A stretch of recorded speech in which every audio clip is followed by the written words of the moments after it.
So capital gains tax की revision के साथ मैं बात स्टार्ट करूंगा। अगेन कैपिटल गेन टैक्स का मतलब ये है कि मैंने जो अपने बिजनेस ने, एक इंडिविजुअल ने अपने जो एसेट्स बेचे हैं उसके ऊपर जो टैक्स देना है, that is your capital gains tax. ठीक है, इंडिविजुअल जो एसेट बेचेगा उस पर क्या पे होगा, कैपिटल गेन्स टैक्स। लेकिन अगर फॉर एग्जांपल कंपनी ने कोई एसेट बेचे तो कंपनी ने उसके ऊपर क्या पे करना है जी, कॉर्पोरेशन टैक्स। ये बात समझ आ रही है? सो अब जब इंडिविजुअल एसेट बेचेगा तो क्या होगा, हमारे पास इसका एक परफॉर्मा था और परफॉर्मा में भी start with the disposal proceed, इसमें से माइनस करते हैं इंसिडेंटल कॉस्ट ऑफ सेल, तो हमारे पास आ जाती है नेट सेल प्रोसीड, जिसमें से आपके पास आ जाएगी नेट सेल प्रोसीड में से आप माइनस करेंगे अलाउएबल एक्सपेंडिचर, जो कि एसेट पे हमारी कॉस्ट लगी है। उसमें क्या क्या है, आपकी इनिशियल जो परचेज कॉस्ट है, इसके अलावा incidental cost at rate of acquisition, enhancement expenditure, और अगर टोटल करेंगे तो हमारे पास आ जाएगा कैपिटल गेन या कैपिटल लॉस। ठीक है, अच्छा उसके बाद नेक्स्ट आपके पास कैपिटल गेन में से आप माइनस करेंगे current year loss. Current year loss का मतलब है, फॉर एग्जांपल इस साल अगर मैंने दो एसेट्स बेचे हैं, एक पे गेन है दूसरे पे लॉस है, तो वो दूसरे वाले लॉस में से क्या कर लेंगे, माइनस कर लेंगे। करंट ईयर लॉस माइनस करने के बाद आप माइनस करेंगे इसमें से एनुअल एग्जेम्पशन जो कि 12,300 की है, and then you get your net capital gain, उसमें से माइनस करना ब्रॉड फॉरवर्ड लॉस। यानी हम इनकम टैक्स में तो हम बातें कर रहे थे ना कि अच्छा ठीक है, वो उसके लिए लॉस अगर किसी साल में एडजस्ट करना है आपने, और ब्रॉड फॉरवर्ड लॉस है तो वो आप ना करो या रिस्ट्रिक्ट कर लो, कॉर्पोरेशन टैक्स में बात की थी। यहाँ पे रिस्ट्रिक्ट करने की जरूरत नहीं है, यहाँ पे हम कह रहे हैं कि पहले माइनस ही क्या करो, एनुअल एग्जेम्पशन, और उसके बाद फिर आप क्या माइनस करोगे, अपना ब्रॉड फॉरवर्ड लॉस। फाइनली जो टैक्स आ रहा है, टैक्सेबल गेन आ रहा है, अब इस पर टैक्स देना मैंने या 10% पे या 20% पे या 18 और 28% पे। अगर रेजिडेंशियल प्रॉपर्टी है तो 18 और 28, और अगर नॉन रेजिडेंशियल है तो 10 और 20। लेकिन रेजिडेंशियल प्रॉपर्टी जब आप बेचोगे तो उसका टैक्स आपने विद इन 30 डेज आपने HMRC को पे कर देना। लेकिन साल के एंड पे आपने इसी प्रॉपर्टी पे दोबारा से टैक्स लगाना है, एज इफ के पहले आपने टैक्स नहीं लगाया हुआ। ठीक है, और जो टैक्स निकलेगा टोटल सीडीटी लायबिलिटी, उसमें से जो ड्यूरिंग द ईयर आपने रेजिडेंशियल प्रॉपर्टी का टैक्स पे किया हुआ है वो माइनस कर लो। That was a payment on account, तो आपके पास आएगी बैलेंसिंग पेमेंट। अब सीडीटी पे कब होगा, जिस दिन हमारी इनकम टैक्स की बैलेंसिंग पेमेंट जानी है, यानी कि 31 January following the end of the tax year, that is the date जब हमने सीडीटी पे करना है। यस, टैक्स रेट्स की हमने बात कर ली है। अगेन की लिमिट जो है 37,700 तक टैक्स रेट 10 और 18 है, उससे अबव पे 20 और 28 है। लिमिट वही इनकम टैक्स वाली है, यानी अगर क्वेश्चन में वही आपको कोई इनकम बताता है तो पहले टैक्स लगेगा इनकम पे, बाद में टैक्स लगेगा गेन्स पे। मूविंग ऑन जी, अगर मैं थोड़ा सा आगे मूव करूं तो कनेक्टेड पार्टीज की बात आ रही है कि जब भी आप एसेट किसी कनेक्टेड पार्टी को सेल करोगे तो डिस्पोजल प्रोसीड में आप लेंगे मार्केट वैल्यू, राइट। अच्छा, उसके बाद मैरिड कपल्स, अगर स्पाउस एक दूसरे को एसेट सेल कर रहे हैं तो वो ट्रांसफर होगा एट निल गेन निल लॉस। स्पाउस के अलावा किसी और को आपने एसेट गिफ्ट किया है तो उसके प्रोसीड जो है वो होगी मार्केट वैल्यू। ठीक है, वर्ड आपने डिस्पोजल प्रोसीड की बजाय यूज कर लेना डीम्ड प्रोसीड्स का। डीम्ड मतलब एज्यूम, डिस्पोजल प्रोसीड में लिख लो कोई फर्क नहीं पड़ता, लेकिन अगेन आपने वैल्यू कौन सी लेनी होती है, मार्केट वैल्यू। लेकिन अगर स्पाउस को कोई एसेट दिया है तो जो आपके लिए कॉस्ट है वही किसके लिए होगी, स्पाउस के लिए कॉस्ट। ये स्पाउस वाली ट्रीटमेंट एक जगह और है कॉर्पोरेशन टैक्स में, 75% कैपिटल गेन ग्रुप में। वो कंपनी जो 75% कैपिटल गेन ग्रुप में आ रही है, वो अगर एक दूसरे को एसेट ट्रांसफर करते हैं तो वो भी होगा है, लेकिन वो वहां पे ट्रांसफर होता है कॉस्ट प्लस इंडेक्सेशन पे। ठीक है, यहाँ पे इंडेक्सेशन वाला कॉन्सेप्ट नहीं है। मूविंग ऑन जी, हमारे पास इसमें बात आती है पार्ट डिस्पोजल की। अगर कोई एसेट आपने बेचा है, एसेट का पार्ट बेचा है, तो वहां पे उसकी कॉस्ट निकालने के लिए हम एक फॉर्मूला यूज करते हैं, और formula A divide by A plus B multiply by original cost. अब A क्या है, जो पार्ट बेचा है उसकी डिस्पोजल प्रोसीड जो है दैट इज A, B है जो market value of remaining at the time of disposal. Yes, ठीक, ओके। मूविंग ऑन जी, इसके बाद चैटल्स हैं। चैटल्स दो तरह के थे, वेस्टिंग और नॉन वेस्टिंग। नॉन वेस्टिंग कौन से हैं, जिनकी लाइफ 50 साल से ज्यादा है। चैटल्स होते हैं क्या, मूवेबल और टेंजिबल प्रॉपर्टी। ठीक है, नॉन वेस्टिंग चैटल्स के हमारे पास 4 सिनेरियोज हैं। कॉस्ट और प्रोसीड दोनों 6000 से ज्यादा है तो नॉर्मल कैलकुलेशन, दोनों 6000 से कम है तो एग्जेम्प्ट, प्रोसीड ज्यादा है कॉस्ट कम है तो दो कैलकुलेशन करेंगे। ठीक है, एक नॉर्मल कैलकुलेशन, नॉर्मल कैलकुलेशन का मतलब है प्रोसीड्स माइनस कॉस्ट। ठीक है, और दूसरा गेन निकालने के लिए एक और कैलकुलेशन करेंगे, वो क्या है, ग्रॉस प्रोसीड्स माइनस 6000 इनटू 553। दो गेन्स निकलेंगे, दोनों में जो भी गेन आपका लोअर है दैट इज टैक्सेबल। फिर अगर प्रोसीड्स कम है कॉस्ट ज्यादा है तो वहां पे आपने एज्यूम करना है कि प्रोसीड कितनी होगी, मिनिमम 6। जो वेस्टिंग चैटल्स हैं वो थे जिनकी लाइफ 50 साल से कम है, और ये एग्जेम्प्ट है अनलेस वो बिजनेस में यूज हो रहे हैं। अगर बिजनेस में यूज हो रहे हैं तो एग्जेम्प्ट नहीं है। गेन होगा तो मुझे टैक्स देना पड़ेगा, लॉस है तो उसके ऊपर टैक्स चार्ज नहीं होगा। मतलब लॉस टैक्स चार्ज ना होने का मतलब है मैं उस लॉस को किसी और एसेट के अगेंस्ट रिलीफ नहीं कर सकूंगा। ठीक है, वेस्टिंग चैटल्स का हमने क्या पढ़ा कि वो चैटल्स जिनकी लाइफ 50 साल से कम है, अगर वो प्राइवेट है तो एग्जाम्प्ट है, बिजनेस में यूज हो रहा है और गेन आ गया सेल पे तो टैक्सेबल है, लॉस आया तो वो एडजस्टेबल नहीं है। इसके बाद अगर वेस्टिंग एसेट्स की बात करें तो वेस्टिंग एसेट्स में चैटल्स के अलावा नॉन चैटल्स भी हैं। अब नॉन चैटल्स कौन से हैं? जो या टेंजिबल नहीं है, ठीक है, या मूवेबल नहीं है। जिससे अक्सर एग्जांपल देते हो सॉफ्टवेयर की, ठीक है, या कोई और इंटेंजिबल एसेट हो गया। अब ये जो सॉफ्टवेयर की अगर बात करें तो software is a wasting asset, life तो 50 साल से कम है उसकी, लेकिन that is not a chattel. उसकी फिर कैलकुलेशन करनी है तो कहते हैं उसकी नॉर्मल कैलकुलेशन नहीं करनी है, लेकिन कॉस्ट आपने डेप्रिसिएटेड कॉस्ट निकालनी है। ठीक है, डेप्रिसिएटेड कॉस्ट का वर्ड टैक्स वाले यूज नहीं करते, वो मैं समझाने के लिए आपको बता रहा हूँ। डेप्रिसिएटेड कॉस्ट का मतलब है कि remaining life divide by total life into original cost. ये डेप्रिसिएटेड कॉस्ट निकलेगी, जो रिमेनिंग कॉस्ट है उसको प्रोसीड में से माइनस करेंगे तो क्या आ जाएगा? Capital gains. Are we clear? Yes. इसके बाद हमारे पास आ रहा है जी एसेट लॉस्ट और डिस्ट्रॉयड। अगर आपका एसेट गुम हो गया या चोरी हो गया या डिस्ट्रॉय हो गया तो दो सिनेरियोज हैं, या इंश्योरेंस थी या इंश्योरेंस नहीं थी। अगर तो इंश्योरेंस नहीं है चल करो, नुकसान हो गया, लॉस है। लेकिन अगर इंश्योरेंस थी और इंश्योरेंस उन्होंने पैसे दिए और आपने उन पैसों को इस्तेमाल करके नया एसेट नहीं खरीदा, नया एसेट आपने नहीं खरीदा, तो टैक्स वाले इसको सेल कंसिडर करेंगे। डिस्पोजल प्रोसीड में आ जाएगी वैल्यू जो इंश्योरेंस उन्होंने दी है, कॉस्ट माइनस करोगे तो क्या आ जाएगा? गेन। लेकिन अगर आपने उन पैसों को यूज करके नया एसेट खरीद लिया तो आपका जो गेन है वो क्या हो जाएगा? रोल ओवर हो जाएगा नए एसेट की कॉस्ट पे। ठीक है सर। इसके बाद हमारे पास आता है एसेट डैमेज। अब एसेट डैमेज के केस में क्या होता है? डैमेज हो गया और लॉस में थोड़ा सा डिफरेंट है। लॉस और डिस्ट्रॉयड में हम एसेट इस्तेमाल नहीं कर सकते, डैमेज के केस में हम उसको यूज कर सकते हैं। ऐसे ही है। तो डैमेज के केस में भी दो सिनेरियोज हैं, या तो इंश्योरेंस है या नहीं है। अगर तो इंश्योरेंस नहीं है कोई डिस्पोजल नहीं है, सुकून करो। लेकिन अगर इंश्योरेंस हुई भी है और इंश्योरेंस उन्होंने पैसे दिए हैं, सही बात है, पैसे देंगे ना, फिर मैंने देखना है क्या मैंने वो ठीक कराने के लिए यूज किए कि नहीं किए। अगर तो ठीक कराने के लिए इस्तेमाल नहीं किए तो पार्ट डिस्पोजल है। ठीक है, अगर ठीक कराने के लिए यूज कर दिए तो रोल ओवर। अब इसमें रोल ओवर थोड़ा सा डिफरेंट है। जो इंश्योरेंस उन्होंने पैसे दिए हैं एसेट की ओरिजिनल कॉस्ट में से माइनस कर दो, और जो आपने ठीक कराने के लिए यानी रिस्टोरेशन के लिए पैसे लगाए एसेट की कॉस्ट में क्या कर दो? क्लियर? एसेट डैमेज के बाद हमारे पास यहाँ पे आते हैं शेयर्स एंड सिक्योरिटीज। अब शेयर्स एंड सिक्योरिटीज में सबसे पहले एग्जाम शेयर्स एंड सिक्योरिटीज जिनके डिस्पोजल पे टैक्स चार्ज नहीं होगा, जिसमें क्या क्या है? लिस्टेड गवर्नमेंट सिक्योरिटीज जो कि गिल्ड्स हैं, याद है कल हमने गिल्ड का इंटरेस्ट भी कैलकुलेट किया था। फिर क्वालिफाइंग कॉर्पोरेट बॉन्ड्स यानी कंपनी के लोन नोट्स, और shares held in individual saving account, यानी इनमें से अगर कुछ बेचा जाता है तो उसके ऊपर टैक्स चार्ज नहीं होगा, एग्जेम्प्ट है। मूविंग ऑन, अगर आपने शेयर्स किसी को गिफ्ट किए हैं तो उनकी मार्केट वैल्यू प्रोसीड्स बनेगी। अब शेयर्स की मार्केट वैल्यू निकालने के लिए हम लेते हैं एवरेज कोटेड प्राइस, यानी highest coated price plus lowest coated price divide by 2। Shares की कॉस्ट निकालने के लिए क्या तरीका है? जरूरी नहीं कि मैंने शेयर्स एक दफा खरीदे हों, मैंने डिफरेंट डेट्स पे डिफरेंट नंबर ऑफ शेयर्स खरीदे होंगे, तो वहां पे हम लोग मैचिंग ऑर्डर यूज करते हैं। सबसे पहले इंडिविजुअल्स के लिए बात कर रहा हूँ, सेल और shares acquired on the same day, shares acquired the following 30 days, and then फिर शेयर पूल। मतलब पहले जो आज शेयर्स खरीदे हैं पहले मैं वही बेच रहा हूँ, फिर जो अगले 30 दिन में खरीदूंगा एज्यूम कर रहा हूँ उनको बेचना है। प्रैक्टिकली तो पॉसिबल नहीं है, लेकिन टैक्स वाले आपको एज्यूम करवा रहे हैं, क्योंकि देखो अगले 30 दिनों में जो खरीदूंगा शेयर्स उनकी कॉस्ट ज्यादा होगी, गेन कम होगा। ठीक है, और उसके बाद भी अगर शेयर्स लेंगे तो फिर वो कहां से लेंगे? Share pool. कंपनी के लिए क्या है? सेम डे, फॉलोइंग 30 डेज की बजाय क्या है? प्रीवियस 9 डेज, और फिर क्या है? Share pool. लेकिन कंपनी के शेयर पूल में अगर शेयर्स मैंने दिसंबर 2017 से पहले के खरीदे हैं तो उसमें इंडेक्सेशन भी ऐड करना है। ठीक है, और इंडेक्सेशन कब ऐड होगा? जब भी कॉस्ट में चेंज आना है उससे पहले मुझे पुरानी कॉस्ट को क्या करना है? इन्फ्लेट करना है। ठीक है, और कॉस्ट में चेंज कब आता है? जब आप शेयर्स परचेज करते हो, सेल करते हो, जब क्या होता है?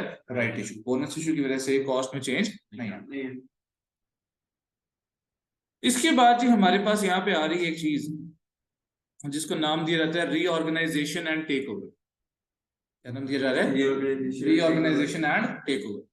रीऑर्गेनाइजेशन और टेक ओवर दोनों सिचुएशंस में क्या हो रहा है? आपसे पुराने शेयर्स लेके नए शेयर्स दे रहा है। कंपनी आपसे पुराने शेयर्स दे रही है और आपको नए शेयर्स दे रही है। आपको पैसे देने पड़ रहे हैं? नहीं। So the cost of old shares will become the cost of new shares simply।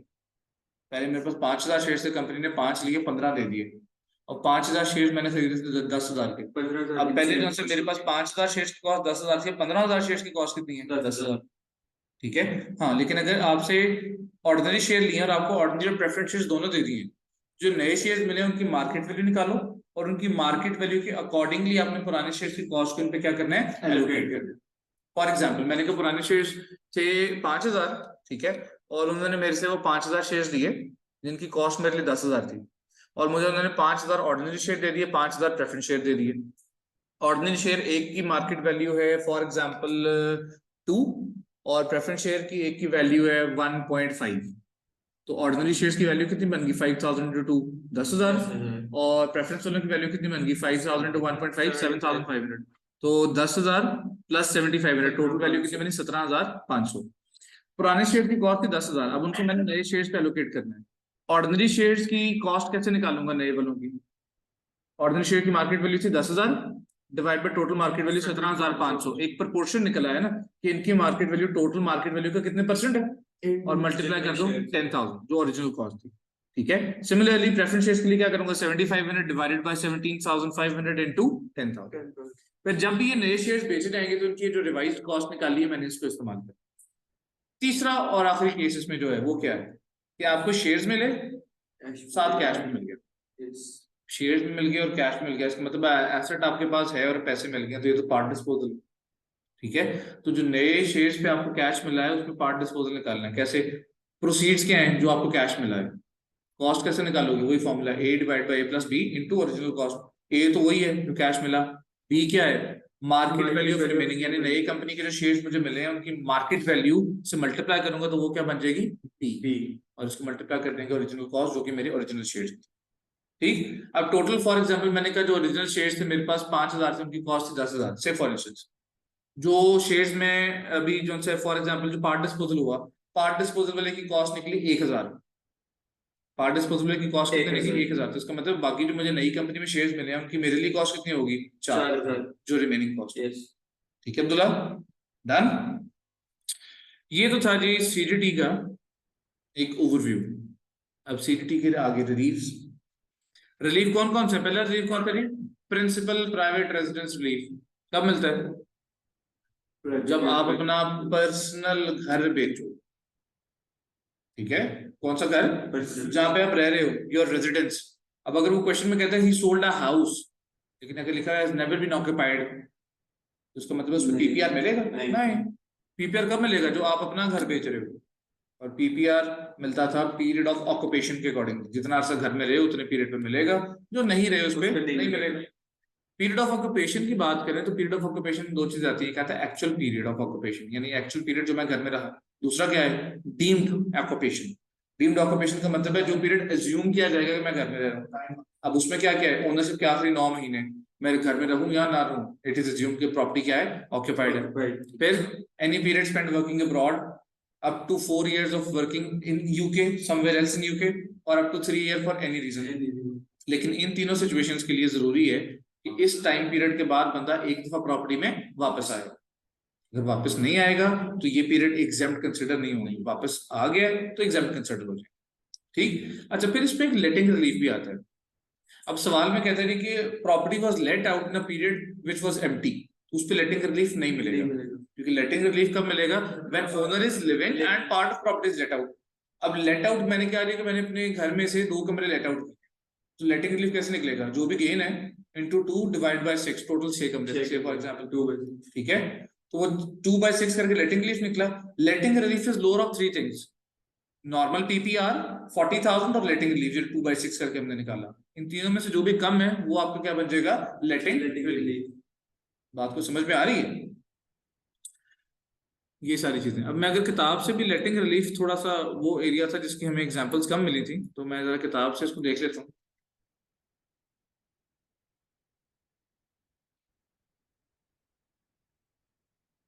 ये आ गया लेटिंग रिलीफ। कहते हैं letting relief is available when an individual's main residence is let out for residential use. ठीक है, इट अप्लाइज व्हेन, अच्छा ये आ गया, it applies when the owner lets out part of the property while still occupying the remainder. तो ये याद रखना है। However, if the owner has lodged who lives in has a lodge who lives as a member of owner's family, sharing accommodation and taking meals with them, then full PPR will be available and renting relief will not be considered. अगर मैंने घर में बंदा रखा, उसको खाना पीना सारा कुछ मैं ही दे रहा हूँ, वो लेटिंग कंसिडर नहीं होती, वो रेंट रूम रिलीफ मिलता है इनकम टैक्स में, याद है? कनेक्टेड है चीजें थोड़ी सी। Letting relief does not apply to let properties that is not owner's main residence. For example, buy to let properties. For example, Saif के पास पैसे आ गए, उसने कहा मैं घर तो मेरा है, एक घर लेके किराए पे दे देता, उस पे लेटिंग रिलीफ मिलेगा नहीं, क्योंकि तो प्रॉपर्टी इनकम।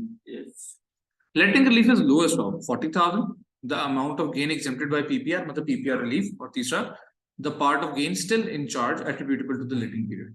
इलिस्ट्रेशन दे रहा है, इसके थ्रू समझते हैं। Nicholas bought a house in Luton on 1st June 1985. He occupied the house as follows. Lived in the house, कितना अर्सा घर में रहे? 12 महीने। Traveled the world 84 months, फिर lived in the house है। तो 84 months कितने साल बनते हैं? 84 months कितने साल बनते हैं भाई?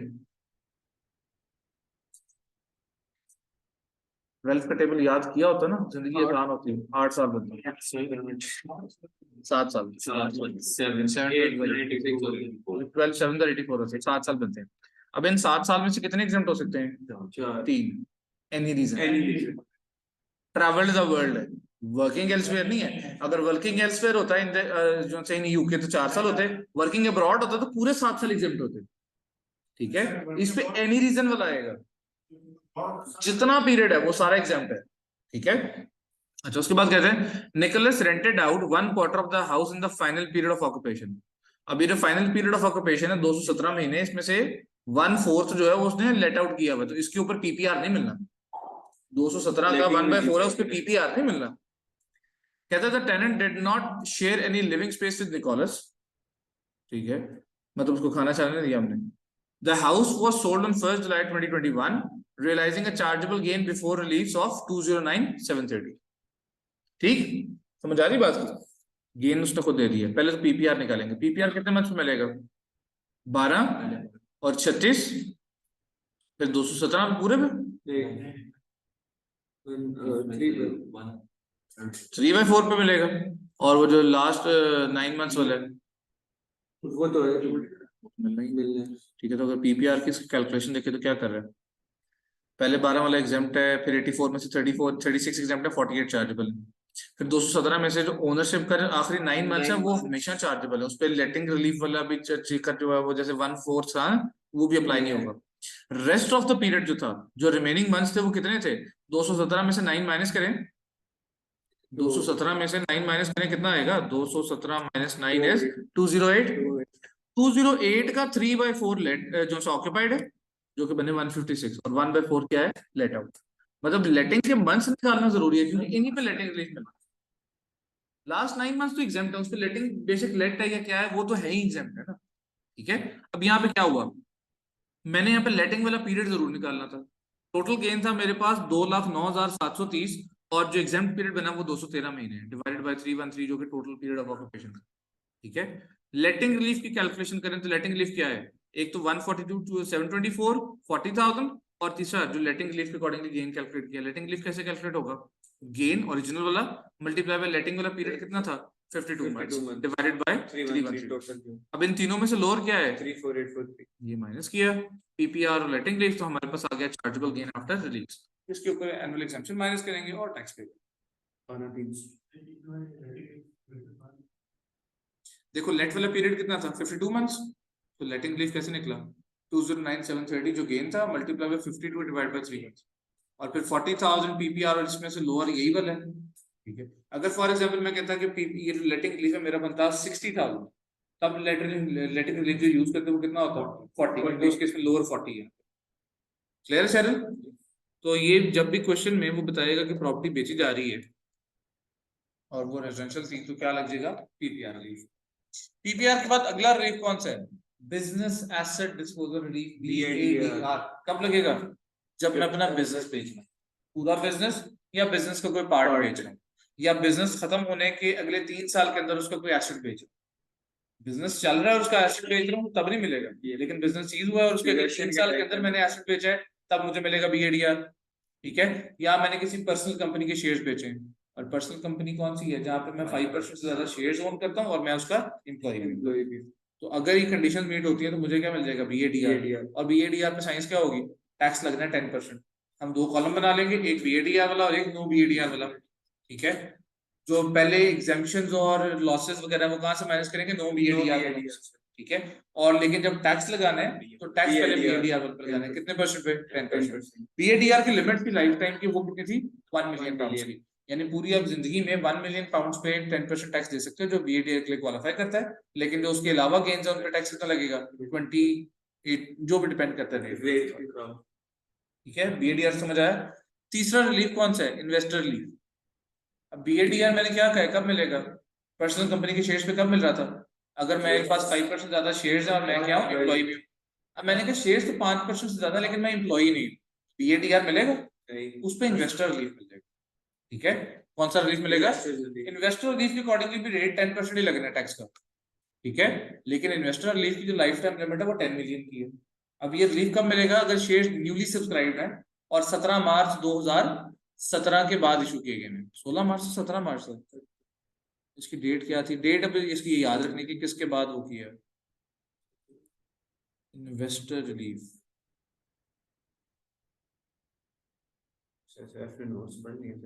अच्छी बात है ना, शर्म आनी चाहिए आपको। मैं कब तो कहते हैं it applies to the disposal of unlisted ordinary shares in a trading company, बोल ही रहा था, ठीक है। Subscribe for newly issued shares on और आफ्टर 17 मार्च 2016। मैं 17 कह रहा था, करेक्ट करना चाहिए था ना, 16 है। Which has been held for a minimum period of 3 years। अच्छा, BADR की मिनिमम पीरियड ऑफ होल्डिंग कितना था, 2 साल। 2 साल, इसके लिए 3 साल, ठीक है। 3 साल शेयर जाएंगे, उसके बाद आप बेचोगे तो उसको मिलेगा, ठीक है। और फिर क्या कहते हैं, by an individual who is not an employ of the firm, ठीक। अच्छा, इन्वेस्टर रिलीफ के बाद अगला रिलीफ कौन सा, roll over relief. Roll over relief कब मिलता है, जब आपने एक QBA बेचा है, दूसरा QBA खरीदा है। QBA क्या होता है, क्वालिफाइंग बिजनेस एसेट। और रोल ओवर रिलीफ के लिए क्वालिफाइंग बिजनेस एसेट है क्या क्या, अगर उसकी डेफिनेशन देख लो तो, अच्छा, इसको रिप्लेसमेंट एसेट रिलीफ भी कहा जाता है, कि एसेट रिप्लेस कर रहा हूं।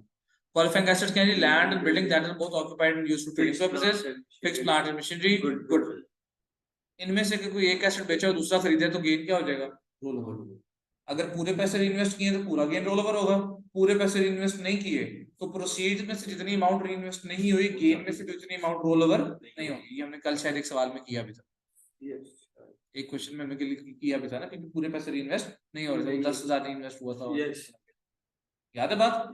अच्छा, फिर अगर जो एसेट बेचा जा रहा है, पुराना एसेट जो है, अगर उसका 100% बिजनेस यूज नहीं है तो 100% रिलीफ नहीं मिलेगा, relief only applicable on the business use होता है।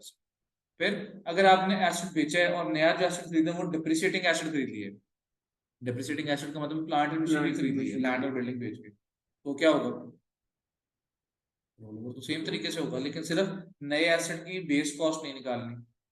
क्या निकालनी, बेस कॉस्ट। क्यों, क्योंकि जो गेन आपने निकाला है डिप्रिसिएटिंग एसेट वाले जिस पे रोल ओवर किया है, वो 3 डेट में से जो भी डेट पहले आ गई उस पे चार्जेबल हो जाएगा। और 3 डेट्स क्या हैं, the disposal of the depreciating asset, the depreciating asset ceases to be used for trading purposes, and 10 years have lapsed since the depreciating asset was acquired। इन 3 डेट्स में से जो भी डेट पहले आ जाएगी उस डेट पे मुझे रोल ओवर वाले गेन पे टैक्स पे करना पड़ेगा, अगर रोल ओवर किया है डिप्रिसिएटिंग एसेट के अगेंस्ट।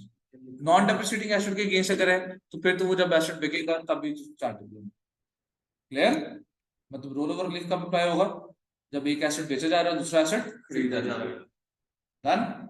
फिर आखिरी रिलीफ कौन सा है, gift relief, gift hold over relief, उसका जो पूरा नाम है, ठीक है। एग्जामिनर ने कहा तो है कि उनसे अगर आप सिर्फ गिफ्ट रिलीफ लिख लो या होल्ड ओवर रिलीफ लिख लो तो काम चलेगा, लेकिन जो आपको बाकियों से थोड़ा डिस्टिंक्ट करेगा वो यही चीजें छोटी छोटी के पूरा नाम लिखा है, आराम से सुकून से काम रह के पेपर की है, ठीक है। गिफ्ट रिलीफ कब मिलता है, जब आप एसेट किसी को गिफ्ट कर रहे हो, कोई बिजनेस एसेट गिफ्ट कर रहे हो, पर्सनल एसेट नहीं। पर्सनल एसेट गिफ्ट किया है तो उस पे भी ये आपको गिफ्ट रिलीफ नहीं मिलेगा। अगर बिजनेस एसेट गिफ्ट किया है उस पे आपको ये रिलीफ डेफिनेटली मिलेगा, नंबर 1, ठीक है। और लेकिन उसके लिए ये कि आपको और जिसको आपने गिफ्ट किया है, यानी डोनर और डोनी, दोनों जाके इस रिलीफ के लिए इलेक्ट करेंगे, दोनों जाके इस रिलीफ के लिए क्या करेंगे, इलेक्ट करेंगे कि हमने ये रिलीफ अप्लाई करना है। बात समझ आ रही है, ठीक है। और कितने अरसे के अंदर करना है, with in 70 months from the end of the tax year in which the gift is made. जिस टैक्स ईयर में गिफ्ट दिया है उस गिफ्ट टैक्स के खत्म होने के 70 महीने के अंदर अंदर जाके अपने HMRC को इन्फॉर्म करें। ठीक। अब क्या होगा, जब आपने गिफ्ट किया है तो मार्केट वैल्यू बनेगी ना प्रोसीड्स, तो जो आपके लिए मार्केट वैल्यू प्रोसीड्स बनी है वो अगले बंदे के लिए क्या बन जाएगी, कॉस्ट। आप अपने लिए कॉस्ट माइनस करोगे, गेन आएगा, गिफ्ट रिलीफ माइनस करोगे, उसकी कॉस्ट में से माइनस करोगे, उसकी क्या निकल आएगी, बेस कॉस्ट। अच्छा, यहाँ पे एक और सिनेरियो आता है, अगर आपने जिसको गिफ्ट किया उससे पैसे भी लिए, मतलब पूरे वैल्यू नहीं ली, मार्केट वैल्यू से थोड़ा कम लिए, लेकिन कॉस्ट से ज्यादा ले लिए, तो इसका मतलब आपको एक्चुअली भी कोई गेन हो रहा है। एक्चुअली जो भी गेन होगा वो चार्जेबल है, एक्चुअल जो भी गेन है वो क्या बच जाएगा, चार्जेबल। मतलब बात समझ आ रही है। मूविंग ऑन, अगर आपने पर्सनल कंपनी के शेयर्स गिफ्ट किए हैं, पर्सनल कंपनी के लिए गिफ्ट रिलीफ के लिए पर्सनल कंपनी कौन सी, जहां पे आपके पास 5% ज्यादा शेयर्स हैं, एम्प्लॉयमेंट वाली कंडीशन इसके लिए नहीं है, वो भी एडीआर के लिए थी। ठीक है, तो अगर मैंने पर्सनल कंपनी के शेयर्स गिफ्ट किए हैं, लेकिन कंपनी के जो एसेट्स हैं वो सारे के सारे चार्जेबल बिजनेस एसेट नहीं है, तो इसका मतलब है फिर रिलीफ निकालने के लिए फॉर्मूला यूज करेंगे। फॉर्मूला क्या है, gain multiply by market value of chargeable business assets divided by market value of chargeable assets. यानी जो जो चार्जेबल एसेट्स है पहले वो सिलेक्ट करो कौन से हैं, फिर उसमें से देखो चार्जेबल बिजनेस एसेट्स कौन से हैं। बिजनेस एसेट्स पे सिर्फ हमने रिलीफ देना है ना, क्योंकि नॉन बिजनेस यूज को हमने रिलीफ देना ही नहीं है। एग्रीड। तो गिफ्ट रिलीफ कब अप्लाई होगा, जब आपने बिजनेस एसेट किसी को गिफ्ट किया और इलेक्ट किया। क्लियर, कुछ बात समझ आ रही है। इलेक्ट नहीं किया तो फिर नहीं। ठीक है, वो क्वेश्चन में लिखता है कि they have not elected for the relief, तो इसका मतलब फिर आपने रिलीफ नहीं देनी। और अगर क्वेश्चन में वो कहीं पे कह रहा है इग्नोर द गिफ्ट रिलीफ, तो तब भी ना करना। ठीक है, क्वेश्चन को बड़े आराम से गौर से पढ़ के फिर आगे चलो। ओके, सो ये तो जी एक ब्रीफ सा रिकैप हो गया सीडीटी का। सीडीटी के बाद अगर कॉर्पोरेशन टैक्स की बात कर लें, तो कॉर्पोरेशन टैक्स में क्या था, कंपनी ने जो टैक्स पे करना वो कौन सा है, कॉर्पोरेशन टैक्स। ऐसे ही कंपनी ने अपनी इनकम्स और गेन्स पे जो, इवन गेन्स पे भी कंपनी ने कॉर्पोरेशन टैक्स देना है। टैक्स कितने परसेंट है, 19%। कंपनी के लिए रूल्स क्या थे, प्राइवेट यूज जो था ट्रेडिंग प्रॉफिट कैलकुलेट करते हुए प्राइवेट यूज को अलाउड रखना है, इंडिविजुअल में डिसअलाउड था, वहां पे क्या है, अलाउड है। इवन कैपिटल लॉसेस में भी एसेट प्राइवेट यूज का कॉलम नहीं। हाँ, डिफरेंशिएशन में क्या आती है कि जो भी एसेट परचेज किया आपने, अगर तो मेन पूल का एसेट है तो उसके ऊपर आपको क्या मिल जाएगी, सुपर डिडक्शन, क्योंकि 130% की है, तो इसका मतलब मेन पूल में तो एक्चुअली कुछ जाएगा नहीं। अगर कोई स्पेशल पूल का एसेट खरीदा है तो पहले तो उस पर आप एआईए दोगे, एआईए के बाद जो वैल्यू बच जाएगी उस पर 50% का एफवाई, और उस पर फिर अगले साल जाके डब्ल्यूडी लगेगा, इस साल डब्ल्यूडी नहीं लगेगा। ठीक है, बाकी सारे के सारे रूल्स इसके सेम है। प्रॉपर्टी इनकम में क्या डिफरेंशिएशन थी कि प्रॉपर्टी इनकम जो है एक रूल बेसिस पे, इंडिविजुअल में कौन सी बेसिस पे थी, कैश बेसिस पे। ठीक है, उसके बाद जी गेन्स में क्या चेंजेस था, एक तो से मैचिंग ऑर्डर चेंज था, वो हमने अभी पढ़ लिया इसका, कि पहले सेम डे फिर प्रीवियस 9 डेज एंड देन फिर उसके बाद शेयर पूल। दूसरा उसमें इंडेक्सेशन आता है कि अगर कंपनी ने कोई शेयर्स बेचे हैं, फॉर कंपनी ने कोई एसेट बेचा है जो कि खरीदा था दिसंबर 2017 से पहले, तो उसको इन्फ्लेट करना है मैंने आफ्टर दिसंबर 2017। दोबारा से बता रहा हूँ, अगर क्वेश्चन में इंडेक्सेशन फैक्टर दिया हुआ दिसंबर 17 के बाद वाला, तो वो ही यूज करना, वो भी इग्नोर करना है। ठीक है, तो अक्सर हम डेट और मंथ ऑफ डिस्पोजल तक जिसको इन्फ्लेट कर देते हैं, वो नहीं करना, वो आपके मार्क्स कट जाएंगे।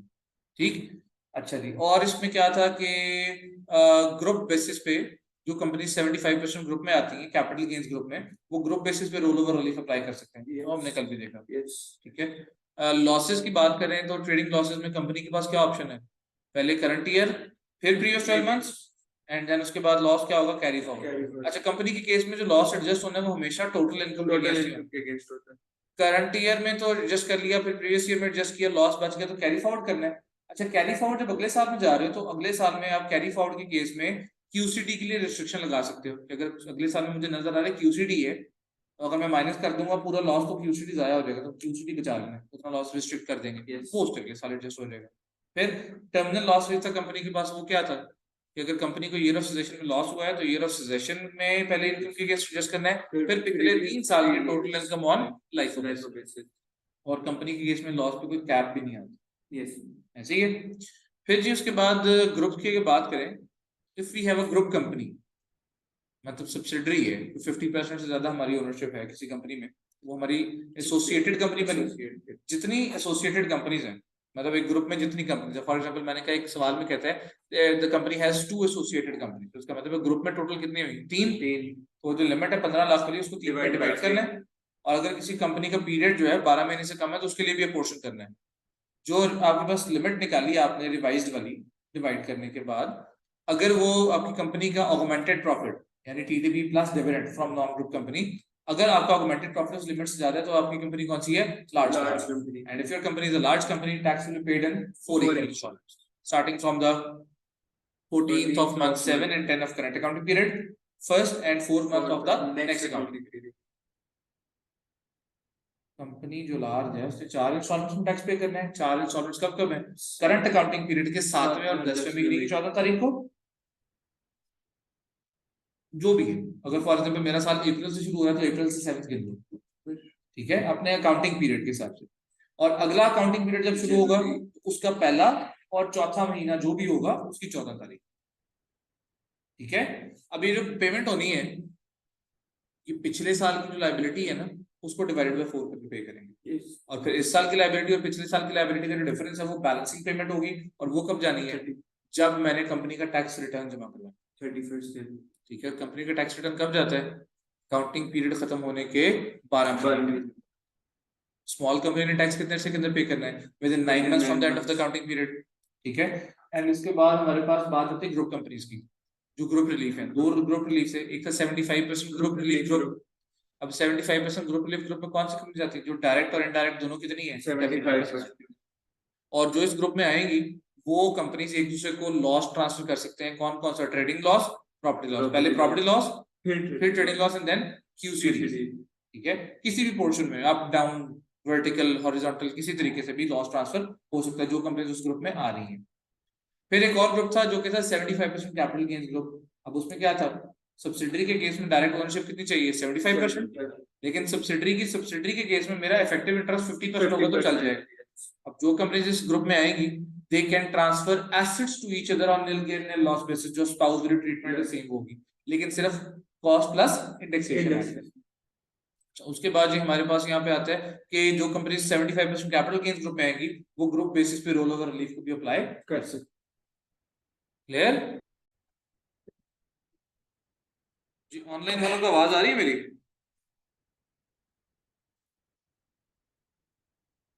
रोहा और हसान, आप लोगों को आवाज आ रही है मेरी? जी सर। तो ये हमने एक सा रिकैप ले लिया सीडीटी का और किसका जी? Corporation tax. बाकी जो हमारे पास टॉपिक थे इनहेरिटेंस टैक्स वो हम ऑलरेडी रिकैप कर चुके हैं, ठीक है। इनकम टैक्स भी हम पहले रिकैप कर चुके हैं, ठीक है। और वैट जो था वो तो हमारा भी रिसेंट था। वैट में कोई मसला है किसी को? थियोरेटिकल है ना। अब आपकी जो एक प्लान ऑफ एक्शन है वो क्या होना चाहिए? डेली बेसिस पे आपने नोट्स पढ़ने हैं।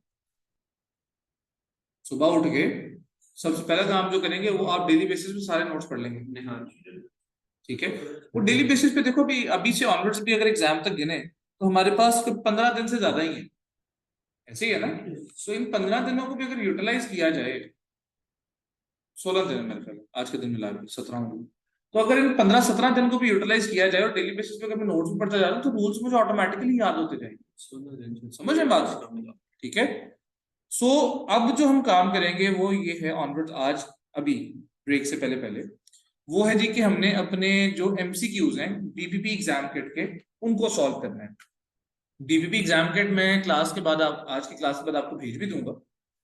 बीपीपी किट में से आपने जो काम करना है वो ओटीक्यूज और एमसीक्यूज है। एमसीक्यूज आज एक दफा मैं करवा दूंगा, एक दफा आपने खुद करने हैं और ओटीक्यूज भी ट्राई करना है, ठीक। बाकी फिर जो उनसे भी पहले ये सॉल्व करते हैं, उसके बाद फिर ब्रेक के बाद हम आगे का फर्दर प्लान भी बनाते हैं कि हमने आगे किस तरह से दिनों को लेकर चलना, ठीक।